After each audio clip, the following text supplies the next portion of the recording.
welcome to the Midnight Dark Zone episode of the 2025 United States Adventure Racing National Championship here from Bentonville, Arkansas. Welcome to the show tonight. I'm Doug Silk, your host from AR Watch, and we are bringing you all of the coverage tonight.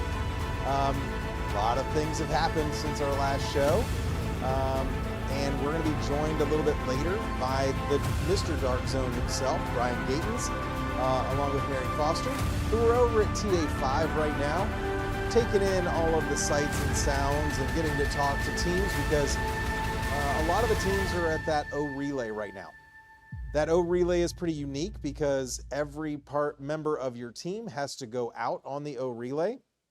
So one person has to get all 6 of the points, one person gets 3, and one person gets 1. So you have to prioritize which one of your teammates goes out for those points.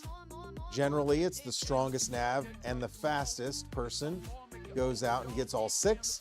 Then he can come back and talk to the 3 and the 1 about where those points are, because the points do not change. It's just the people that change going out to get them. I drove out there between the last show and this show, so I could interact a little bit with some of the racers because I missed that. And I wanted to just smell the sweet pancakes. The staff there on site at the university were making pancakes and crispy bacon. And so racers were taking that in and enjoying the heck out of that. We've had a lot of changes and a lot of movement along the course. We're gonna pull up the tracker here in just a second and show you kind of what we've been seeing and talk through a little bit. Since our last show, I posted on Facebook, we have a new race leader. Wadali has recovered from their early navigational bobble in the first couple of checkpoints and have taken the lead and have now extended it quite a bit. They were, looks like they were about 45 minutes or so ahead of the second place team, which is Team Grit Adventure. And that's Jesse Sprangler and Andrea. And they pulled in as I was pulling out. I got to yell at them and say hello. And they are moving through the O course right now. But Wadali is probably finished and way out on the bike right now. Yes, because they were, one of their people had already come and gone by the time I left there and drove back here. So they are extending their lead right now, and they are moving through. Right now on course, there are only 5 teams that have cleared the course and did not get short coursed. So those 5 teams are Wadali, Grit, High Point Racing in the co-ed, and then immediately followed by an all-female team, which is the Women of AR, and the all-male team of, what team is the all-male team right now? That is, Team Ozark. Really taking advantage of the home field advantage that they have here, and are the only other team that has cleared the course and remains on the full course. Unfortunately, one of the teams that had cleared the course missed the cutoff by 4 minutes. Sick Ubu sick, have got to be sick to their stomach right now because they missed the cutoff by 4 minutes and unfortunately were short coursed because they were running a really strong race. But man, that cutoff was pretty tight. We're having some tracker issues right now. The tracker just went down, literally live on the show. Maybe we can get a hold of Mark Harris and let him know. I know he's back at his hotel right now. And the tracker just went down. We had been tracking where everyone is or was, and it literally just reset and sent everyone to home. So I don't know what has caused that, but I think it'll be a quick and easy fix for Mark Harris once he can get that done. So we'll get him shot a message really quick so that nobody loses it. All right, so Jeff's, the producer is waking him up right now. So we're gonna make sure that nobody misses a beat. It looks like, if you tell, the clock has stopped at 14 hours and 59 minutes on the tracker. And so this really sucks because I was gonna tell you a lot of really cool things about what was going on the tracker. So what I can tell you is that Team Disability made a very interesting choice right out of that O course, where a lot of teams, and I'm gonna pantomime things. So a lot of teams took this road here and Disability took this road here, and we believe that it is in an attempt to try to alleviate or eliminate some of the terrain changes. So we can zoom in on the tracker and I can kind of show you what they did with the help of our producer. Most of the teams followed the red line out of the transition area. So when they came out of that O course, they followed the red line and continued north. And Mark Harris is magic, and we are back up. So we can click on Team Disability, and I can kind of show you what we're talking about before we move on to some other stuff. But Disability, they took the high road while everyone else took the low road, and I wonder if they're singing the song as they're doing it. It is midnight, so it is very possible that there are songs being sung in order to try to stay awake. But they're gonna start heading north here, I believe, on the road that they are on, as long as it is not anything that is out of bounds or unauthorized on their maps. They're probably gonna come up, and it looks like Team 225 followed them. So is that Weister? Yep, so they may have missed the initial road and backtracked a little bit, or didn't think they could get across. I don't know what's out there, but it's an interesting choice. Yeah. Yeah, so it looks like, I mean, you can see the elevation changes that everyone else is kind of going through, and that up and down. And I'll tell you, I mean, this is a patented Chip Dodd move, where it takes a little bit of a risk. If he could find a place to swim, he probably would. But he is taking a risk, and I don't know how much distance that's going to add, but maybe it takes a little bit less off the legs with elevation change. I don't know. Maybe they're trying to save it for later, but they should go directly north here and hit the 72, and then, is that 72? Yep. And take it over to the next checkpoint. So we'll see how that plays out. They are short course, so maybe they even don't go down for that checkpoint. So speaking of short course, there are a lot of people who are out on the course right now that were short coursed. The initial reports were, I think we even may have even said on the last broadcast that only about a quarter of the racers or a third of the racers made the cutoff. But if you look at the tracker, it looks like approximately 43 teams made the cutoff and are continuing on the full course. So while 30-something teams is a high number to not make the cutoff, probably higher than anticipated, a lot of teams did prioritize making sure they made that cutoff, and now they're benefiting from that.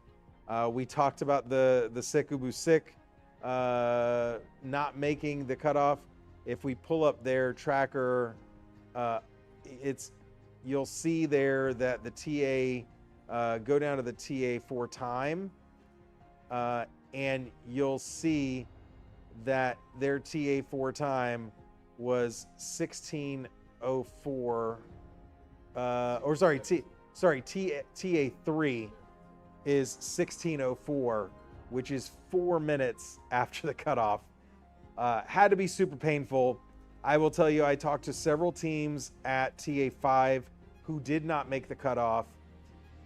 They were, rightfully frustrated because they wanted to continue full course, but also understood that that's part of the rules. And one of the teams I talked to, Broad Run Off-Road team, one of their second team, they knew going into the paddle that they probably weren't going to make it and ended up missing it by 35 minutes. But some of the teams showed up, 4 or 5 minutes, like Rootstock. I talked to Abby and Brent. They were frustrated with not making it, but completely understood what the rules were and saw the other teams who made it just in front of them get to continue out on the paddle, and that had to be painful.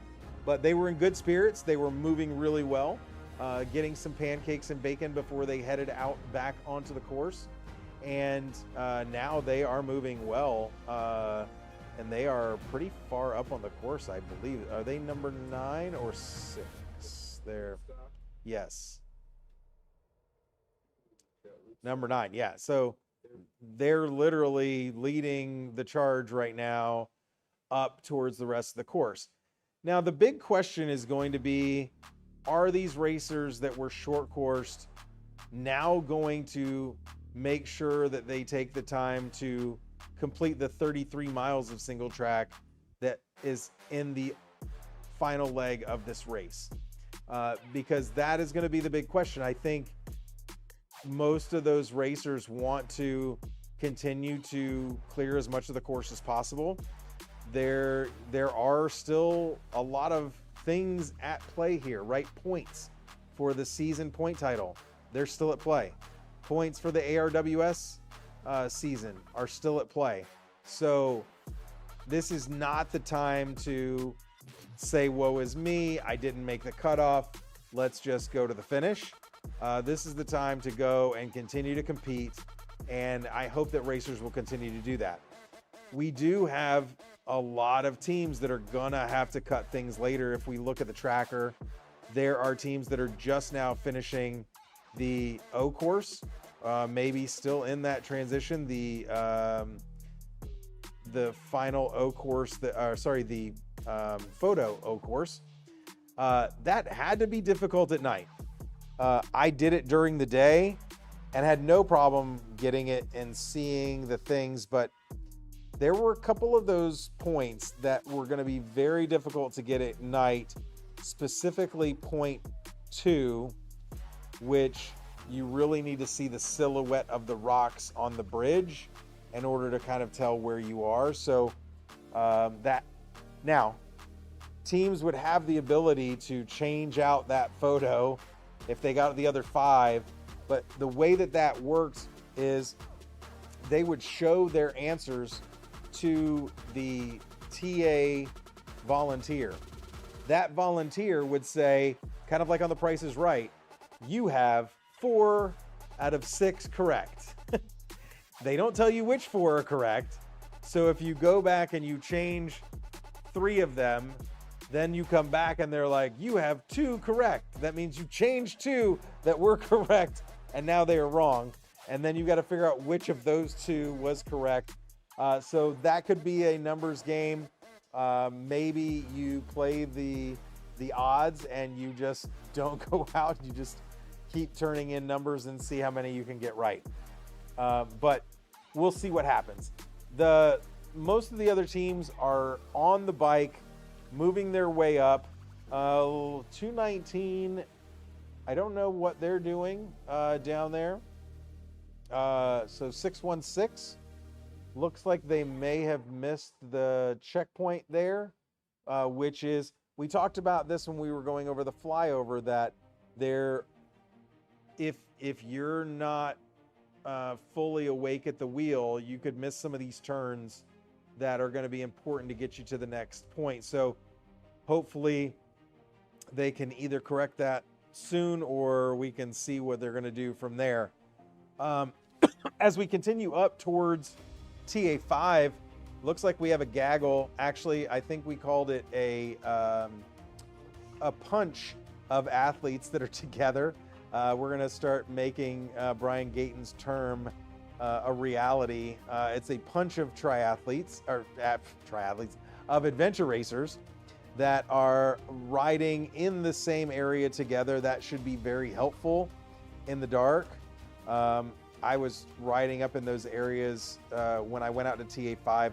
There weren't a lot of vehicles.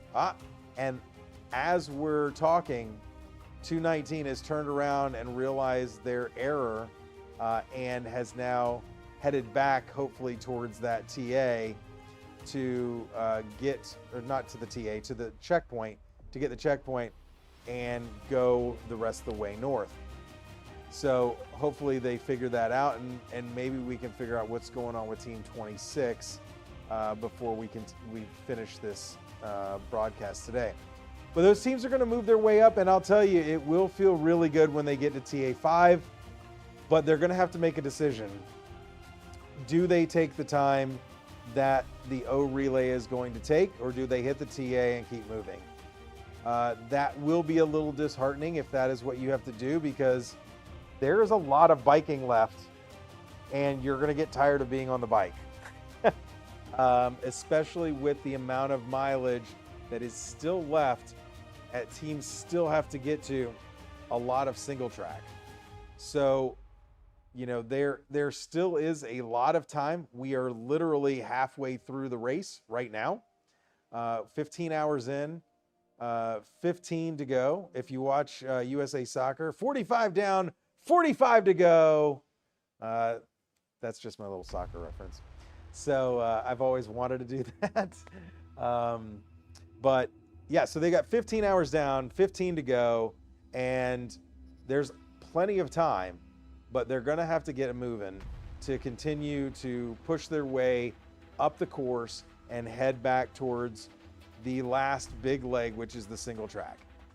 Some of those racers that are not quite to TA5 yet may have to sacrifice all of the remaining foot legs just to be able to get to the finish line in time, because that biking is going to be time consuming. We're seeing, teams right now, they're on roads and they're getting on things, but once they get on single track, their average speed is going to slow down considerably. So we'll see what time. I guess we can't figure out what time Rootstock left 9, but maybe this might be an interesting thing to see on the rewind feature that we featured on the last show, where we kind of rewinded a little bit and we put in this ability and Rootstock, and we see how much earlier Rootstock left than this ability, and then see how that speed is kind of comparing to on their two different route choices. That's the fun part in dot watching, if you haven't done this before, where you can compare the two. They are both short coursed, so we should see them, and then we can hit the rewind button. We can move it forward a little bit up to where they were at 5, and we can zoom in and we can see when they get out and do the course. Like they were pretty close together going into that TA.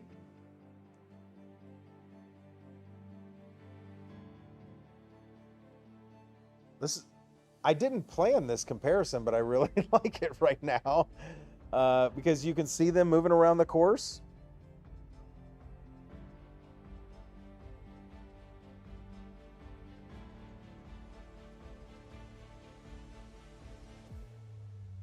That's them each hitting the points that they needed to hit per their team. And now you got Rootstock leaving while this ability is still conducting their last checkpoint. And now this ability has left, but watch the speed in which they are making up time. That could have been a really smart move by Chip to eliminate a lot of climbing, because they were a lot further ahead of them, but we'll see how this continues to play out. That's right. But yeah, so that's a fun way, to deal with the tracker and to kind of compare different route choices and see if they paid off. And it really worked out well in this case because both of them got into that O course about the same time. So we were able to see kind of how that played out. That facility out there that they are at, it is the first time that racers have been kind of out of the heat all day, because it was a nice air-conditioned facility.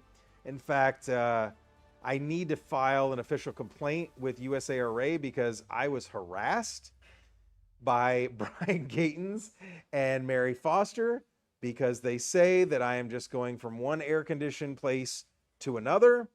They're not wrong. However, I feel abused. And when I came back here, I had to go through the wardrobe change because I didn't want to be chilly. So I feel like I need to lodge a complaint. So it has been lodged. Thank you all for making sure that gets taken care of. But yeah, it was awesome to see the racers. I got to sit and talk with some teams that I had never met before. That is my favorite part about adventure racing, is just sitting and talking to teams, hearing their stories, hearing them overcome adversity, hearing that, people last year were watching this broadcast and are now here this year, racing the race. And so that means you at home need to be out here racing next year in the national championship, which is, I don't know if I'm allowed to put out where that is, but there may have been a hint in one of our earlier shows from one of our guests that was on. I think it's on a coast. It's on a coast, yeah. So yeah, it's awesome to be able to just get to know people. I ran into the Wandering Wicks, who had to continue unofficial due to one of their teammates dropping out earlier in the day due to some heat issues that he was having. In fact, Kevin was my teammate last weekend in Raid Temiskaming, and is a stud. And so I give him a lot of credit for making a really smart decision when you're battling 92-degree temperatures and you're doing these kinds of things. When you start feeling yourself not be able to control your balance, and that's not a good sign. And so Jackie basically told him, look, I'm not letting you get on the bike anyway, so you might as well go get taken care of. And so I talked to Kevin. He is in really good shape. He's being taken care of by his wife, Andy, who's one of our volunteers. And he's probably going to come out and volunteer out on the course tomorrow. So Kevin, if you're watching, I'm glad you're feeling better. You don't want to fall asleep on the bike. I've seen firsthand what happens when you do. Yeah, Jeff was just at Norcha last weekend, and one of the racers fell asleep while riding the bike and went over the handlebars. And I saw some of those videos, but you can tell me firsthand what you saw, Jeff. Yeah, absolutely. I mean, he was unconscious on the bike. He completely went over the handlebars, and I'm not sure how many bones in his face are broken, but at least a couple. It did not look good. No, absolutely. I mean, it looked like he'd been in a boxing match with the ground, and when he hit, I believe he was unconscious for a couple of moments. Yeah. It's not a good scene. So if you can't stay awake, don't bike. Right. Don't bike and sleep. That's your PSA for tonight. So I'm wondering what the tracker is doing with this ability, because it looks like the other team has caught up with this ability. So my bold move prediction, now this ability has turned back around. Man, Liz, maybe you can get me the map of that section. She's already on it. I'm going to see if we can look at the map and see if they weren't supposed to go that way, because that could have been a big misstep, because now they've got to, if they don't continue northbound, they're going to have to figure out how to get back down into that area. And it looks like there's a road that will go down, but that is going to be a lot of time wasted. So yeah, interesting, right? Liz is over there saying, oh, well, looking at the maps, I don't know if it's good or bad, but so looking at the maps, I don't know if they could continue over that, because is that Shady Grove where they are right now? Because 72 is completely out of bounds and there's no way to get across. So I'm going to show everybody at home what I'm talking about in the maps here. So this section of the maps, this is 72 that we were just looking at, and this is the road that they were coming up to. So, or maybe it was here. Hold on, let me look at it again. That is the checkpoint. So it is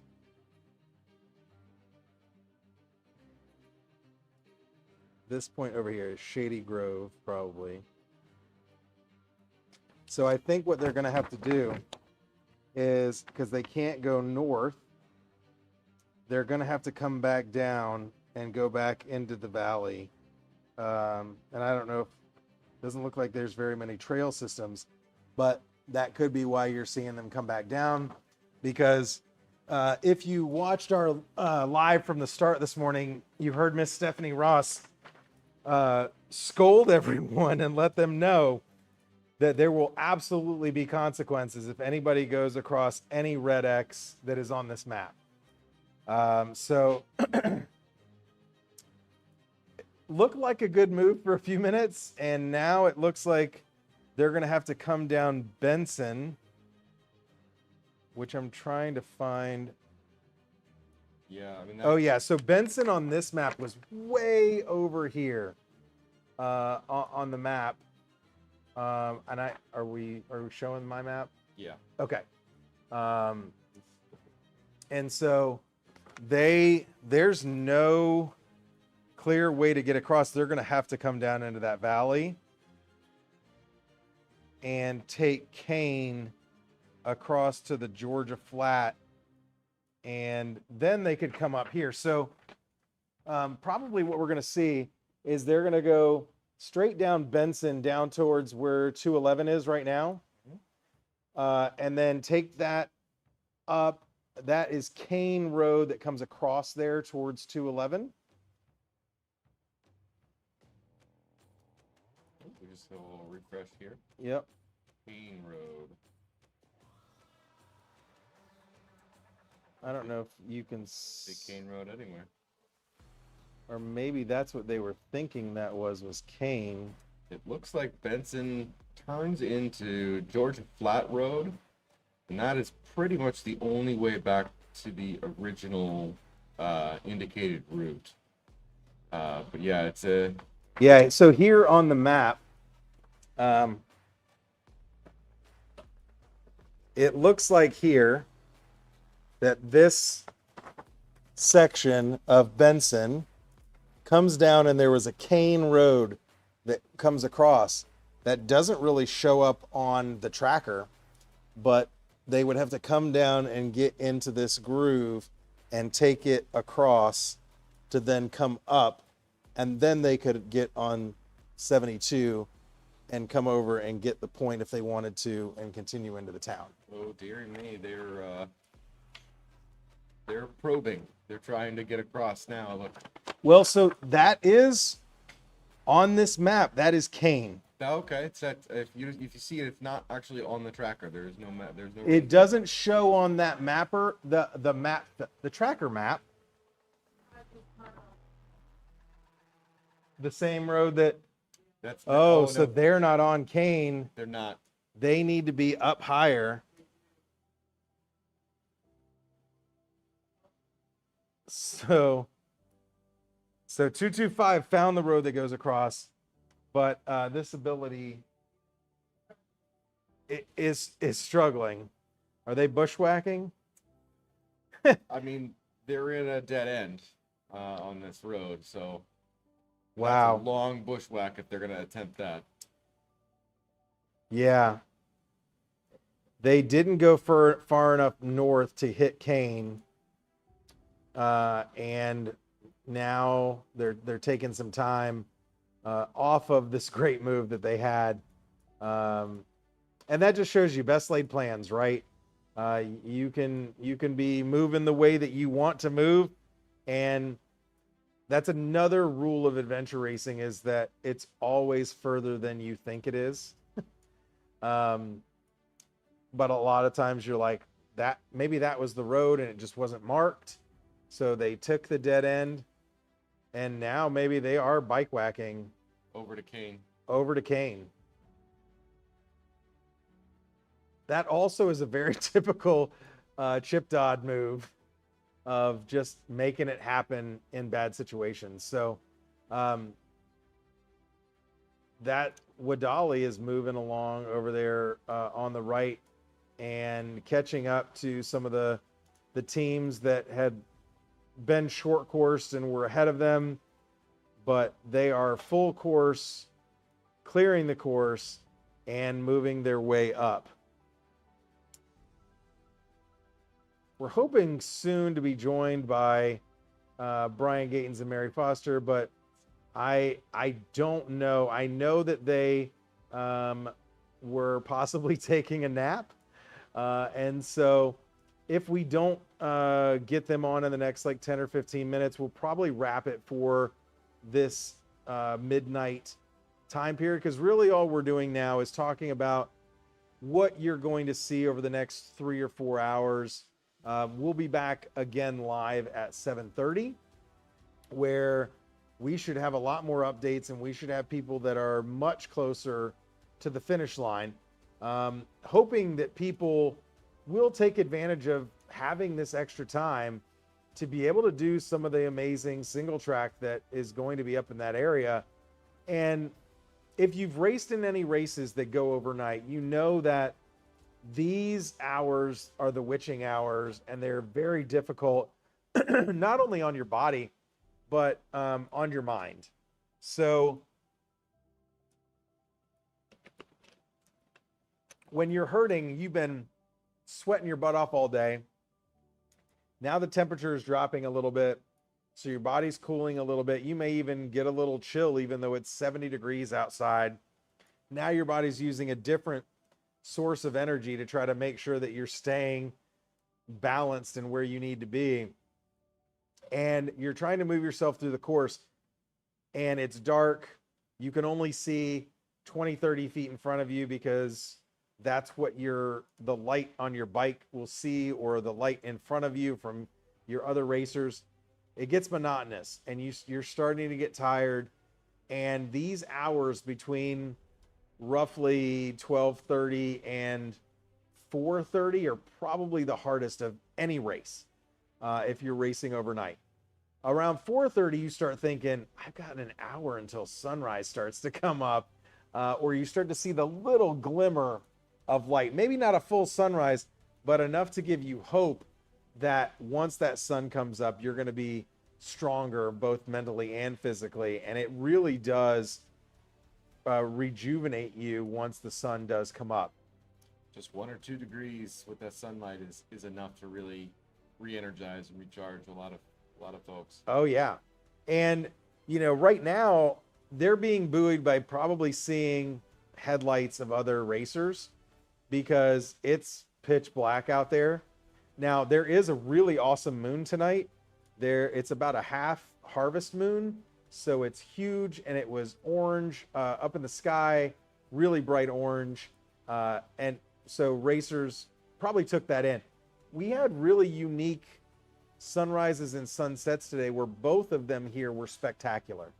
We were sitting up here on the ledger and there were people coming up here just to take pictures of the sunset tonight, and they missed the sunrise this morning, but we were here for it, and it was amazing. Go to my stories on AR.watch. They're listed in my highlights and in the stories. So for those of you that are watching this later on, go to my profile page on Instagram, and underneath there's little circles that are listed as highlights, and there's a highlight for the United States Adventure Racing Nationals, and you'll see all of the stories that we're posting here from the ledger. So some teams are going to make their way through here swiftly and smoothly, and others are going to have difficulty managing the time and the night and all of those things. But it looks like both of those two teams did this ability make it over to 4 yet? Over to Kane yet? Doesn't look like it. I don't believe so. Honestly, I don't know how they're gonna get across this little valley here, back over to the recommended track, because all these roads kind of just end. And the only... My thought was they were gonna go up to 72 and come down to it. Yeah. They weren't gonna make it across in a direct line. But now they're probably standing in that field. If you put back on the satellite picture there, it looks like they're standing at in a field, and they're going, there's really nowhere to go right now. And so are we going to bike whack through this forest that is probably 400 or 500 meters at least, or are we going to go back to the road and go try to find the road that we thought we were on when we got there? And I think we just got our answer. Yep. They turned around. They just turned around and headed back, which nobody ever wants to do, right? But it is the smart thing to do. Go back to your last known point and reattack in another in another way, because that just didn't work. I think we've all been there in a race where we think that something is going to work, we take a risk, and it doesn't pay off.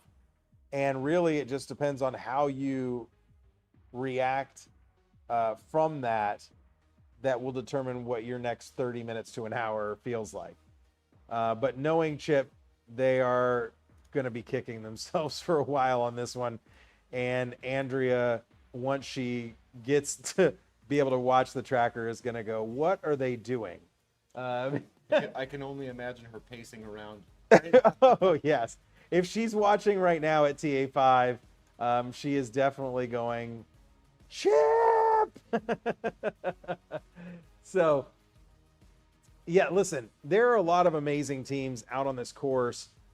We have the pleasure of knowing a lot of racing teams that are here, but I did meet a team earlier today in the transition area at TA5, and I'm going to pull up their name because I can't remember the team name. They were Team 206, Anandan. So I got to meet Andrew and Brandon, I believe. Dan and Brandon. Andrew was out on the course doing some of the O, and Brandon was getting some delicious pancakes. And I found out that Brandon just filled in literally a couple weeks ago because they had another racer that was supposed to race who got injured. And so he jumped into the national championship literally 2 weeks ago so that the team could continue. And, I took a fun picture of Dan and sent it to his wife, let her know that he was doing okay and having a good time eating pancakes and bacon. So, but I love getting to meet people that are doing this national championship race for the first time, that are out here putting it all out for a race that is very difficult. That is the consensus that I have gotten from racers, that they like it that way, though, because we're kind of built that way, where kind of the more difficult it gets, the more fun it is, because it makes a better story in the end. So I think that at this point, what we're going to do is the next few hours, you're going to see teams continue to move north. And when we come back in about 7 hours from now, we should see teams just crushing single track when we come back, and getting ready to come to the finish line. Some might already be here once we start this 7:30 live. And if they are, we're gonna be interviewing teams live as they finish, so they can tell us about their experience. And hopefully you at home will get to see your loved ones. We're gonna bring them in. They're gonna be in nice air condition, and hopefully we're gonna set up the couch for teams, and we'll have a little bit different look for the setup for the 7:30, because I want to really include the teams and bring them in and get their stories, because that's what this is all about, is bringing you their stories. So if you are awake, go to sleep, get some good sleep, come back here at 7:30 to the United States Adventure Racing website, which is USARA.com, where you can click on the live link. Make sure that you're tracking us overnight on AR.watch, Adventure Racing Insider, the Dark Zone podcast, which is dark right now, United States Adventure Racing on Facebook and Instagram, and ARWS North America. We're going to sign off for now, but we will see you bright and early tomorrow morning, and we look forward to bringing you the last few hours of this national championship race. We can't wait to see who wins it. We'll see you then.